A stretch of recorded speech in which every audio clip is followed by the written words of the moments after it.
Ukraine के Donbas इलाके में हुए जनमत संग्रह में एक भारतीय अधिकारी की कथित मौजूदगी पर विवाद शुरू हो गया। रूसी मीडिया की तरफ से कहा गया कि डोनबास में जनमत संग्रह के दौरान पर्यवेक्षक के तौर पर भारत का एक अधिकारी मौजूद। रूस ने यूक्रेन के इस इलाके को अपने देश में शामिल करने के लिए हाल ही में वहां जनमत संग्रह करवाया था। वहां की मीडिया ने व्यापक रूप से साझा किए गए एक आधिकारिक संदेश में कहा, Great Britain, Germany, Syria, Togo, Spain, Colombia, दक्षिण Africa, Ghana, Serbia, Bharat, Iceland के प्रतिनिधि और लातविया के प्रतिनिधि डोनेत्स्क और मेकेवका में मतदान केंद्र पर पर्यवेक्षक के तौर पर मौजूद थे। यूक्रेन रूस की जंग शुरू होने के बाद से भारत लगातार इस युद्ध में एक दूसरे के क्षेत्र में अखंडता और संप्रभुता का सम्मान करने का आग्रह करता आया है।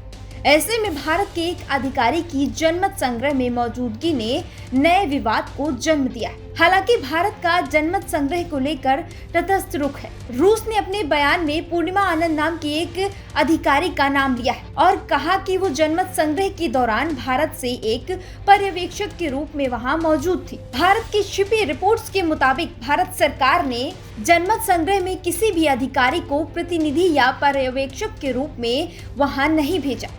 लेकिन आपको बताते चले कि एक रिपोर्ट के मुताबिक बताया गया कि ब्रिक्स के तहत ब्रिक्स इंटरनेशनल फोरम के रूप में कोई संगठन नहीं।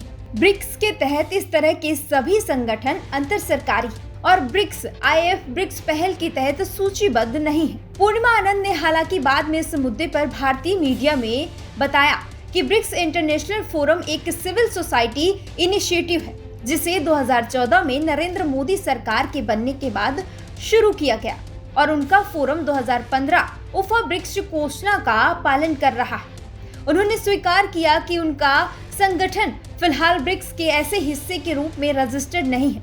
उन्होंने कहा कि हमें ब्रिक्स के तहत पंजीकरण करना है, लेकिन ब्रिक्स का कोई सचिवालय नहीं है जहां हम उस प्रक्रिया के लिए आवेदन कर सकें। मैं लंबे समय से एशिया और अफ्रीका में अंतर्राष्ट्रीय स्तर पर नागरिक समाज का प्रतिनिधित्व कर रही हूँ। उन्होंने ये भी कहा कि रूस को जनमत संग्रह में उनकी मौजूदगी पर आपत्ति नहीं होनी चाहिए क्योंकि रूस उनका एक रणनीतिक साझेदार है और भारत पुराना दोस्त भी है। फिलहाल पूरे मामले को लेकर एक जंग सी छिड़ी है। चीजें अभी स्पष्ट नहीं है। हालांकि भारत सरकार की ओर से ये जरूर स्पष्ट कर दिया गया है कि उनकी तरफ से कोई अधिकारी इस जनमत संग्रह के हिस्से के रूप में नहीं पहुंचा था। बता दें, इस पूरे मामले पर पूर्णिमा आनंद ने बयान दिया।